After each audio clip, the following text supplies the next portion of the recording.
खूनी भेड़िया। डेनियल 15 साल का एक लड़का था। उसकी माँ का एक एक्सीडेंट में मृत्यु हुई थी। उनके मरने के बाद डेनियल बहुत मायूस हो गया था।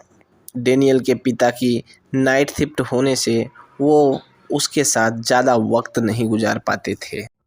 डेनियल धीरे धीरे अपने दोस्तों से भी बात करना बंद कर दिया था। वो अपनी बुक में हमेशा ड्राइंग बनाता रहता था। एक दिन डेनियल के साथ कुछ ऐसा हुआ जिससे उसकी ज़िंदगी ही बदल दी। उस दिन क्लास में हैरी नाम का एक नया लड़का उसकी क्लास में एडमिट हुआ था। हैरी देखने में बहुत शांत स्वभाव का लड़का था। उसका ब्राउन बाल उसके माथे को ढके हुए थे और उसकी नीली आँखें उसके बालों के बीच से चमक रही थी। हैरी के इंट्रोडक्शन के बाद वो डेनियल के पास आके बैठ गया और उससे बातें करने की कोशिश करने लगा, लेकिन डेनियल किसी से बात नहीं करता था। उसने हैरी को इग्नोर करके अपनी ड्राइंग बनाना स्टार्ट कर दिया। थोड़ी देर में स्कूल ख़त्म होने की घंटी बजी और सभी बच्चे अपने अपने घर जाने लगे। डेनियल भी अपनी साइकिल लेकर स्कूल से बाहर निकला और तभी उसने देखा स्कूल गेट के बाहर कुछ लड़के हैरी को मार रहे थे। हैरी ने डेनियल को देखा और देखकर मदद के लिए कहा, लेकिन डेनियल ने उसकी बात पर गौर नहीं किया और साइकिल लेके अपने घर की तरफ चल दिया। कुछ दूर जाने के बाद मदद मांगता हुआ उसे हैरी याद आने लगा और वह वापस फिर से स्कूल चला गया। वहाँ पहुंचकर उसने देखा वहाँ पर हैरी और वो लड़के उसे कोई भी नज़र नहीं आते हैं। तभी डेनियल को कुछ दूर पे हैरी साइकिल से जाते हुए नज़र आया और वो लड़के भी उसके पीछे लगे हुए थे जो डेनियल को मार रहे थे। डेनियल भी हैरी की मदद के लिए उसके पीछे चला गया। साइकिल चलाते चलाते वो एक ऐसे रास्ते पर आ गया जिसके दोनों तरफ बहुत घने हुए जंगल थे। हैरी को लगा कि अब हमें वापस मुड़ना चाहिए। तभी वहाँ पास में उसने देखा एक झाड़ी में बहुत हलचल सी हो रही है। हैरी ने नज़र उठाकर देखा तो वो झाड़ियाँ बहुत ज़ोर ज़ोर से हिल रही थीं। हैरी हिम्मत करके उन झाड़ियों के पास गया और वहाँ जाकर उसने देखा तो उसकी रूह कांप गई। उसने देखा कि बहुत भयानक दिखने वाला भेड़िया एक इंसान को खा रहा है। उसे देखकर उसकी शरीर सुन्न पड़ गई। उसने ध्यान से देखा कि जिसे भेड़िया चबा रहा है वो कोई और नहीं, वो उसी लड़के की है जो हैरी को स्कूल में मार रहा था। हैरी धीरे धीरे पीछे जाने लगा, लेकिन तभी उसका पैर एक सूखी लकड़ी पर पड़ा जिससे एक बहुत ज़ोर से आवाज़ हुई। आवाज़ सुनकर भेड़िया पीछे मुड़ा और डेनियल पर कूद पड़ा। डेनियल अपनी पूरी ताकत लगाकर उस भेड़िए से अपने आप को बचाने की कोशिश कर रहा था, लेकिन तभी वहाँ से एक कार गुजरी और भेड़िया अचानक डेनियल को छोड़कर वहाँ से जंगल की तरफ भाग गया और डेनियल अपनी साइकिल लेके डर से वहाँ से निकल गया। डेनियल जल्दी से जाकर पुलिस को इन्फॉर्म किया और उसी जगह पर पुलिस को लेकर आया, पर अब वहाँ पर ना तो लाश थी और ना ही वो भेड़िया। पुलिस को लगा कि डेनियल उनके साथ मजाक कर रहा है और उन्होंने डेनियल को डांटकर उसको घर भेज दिया। अगले दिन डेनियल अपने फेवरेट टीचर आर्थर से इस बारे में बात करने गया। डेनियल की मां मरने के बाद आर्थर डेनियल का काफ़ी इमोशनली सपोर्ट किया था। डेनियल को यकीन था कि कोई भी उसकी बात समझे या ना समझे, लेकिन आर्थर उसकी बात ज़रूर समझेंगे।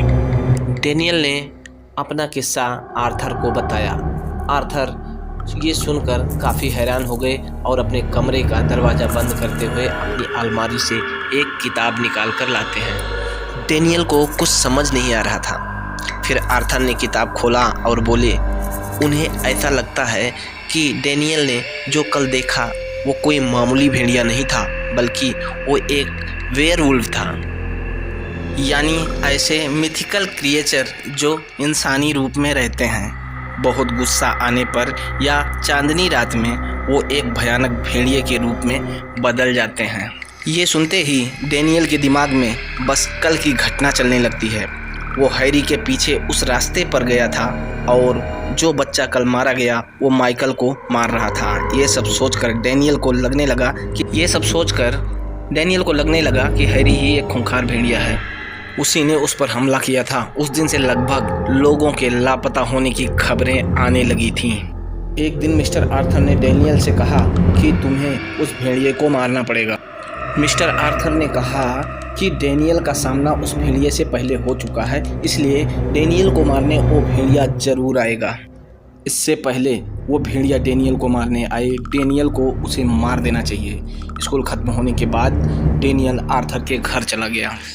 मिस्टर आर्थर डेनियल को पीने के लिए कॉफ़ी देते हैं। डेनियल कॉफ़ी पीते ही उसे सब कुछ धुंधला धुंधला दिखाई देने लगता है। उसे चक्कर आ रहे थे और आर्थर अपने बेडरूम में जा रहे थे और बाहर रात हो चुकी थी और चांद भी निकल आया था। एरिक बेहोशी की हालत में ये सब देख ही रहा था कि अचानक आर्थर के बेडरूम से बहुत ज़ोर का साउंड आया। डेनियल हिम्मत करके बेडरूम की तरफ गया जहाँ से आवाज़ आई थी। दरवाज़ा अंदर से लॉक था। वो आर्थर को ज़ोर ज़ोर से आवाज़ देने लगा, पर मिस्टर आर्थर ने कोई जवाब नहीं दिया। डेनियल को किसी भेड़िए की गुर्राहट की आवाज़ अंदर से सुनाई दे रही थी। डेनियल ने चाबी लगाने वाली जगह से जैसे ही अंदर झांका तो उसके होश ही उड़ गए। डेनियल की आंखों के सामने आर्थर की रीढ़ की हड्डी चेंज हो गई और शरीर पर बड़े बड़े बाल हो गए। उनका मुंह लंबा होने लगा और दांत एक जानवर जैसे हो गए। थोड़ी देर में मिस्टर आर्थर एक खूंखार भेड़िए में बदल चुके थे। डेनियल समझ चुका था कि वो खूंखार भेड़िया माइकल नहीं बल्कि आर्थर थे।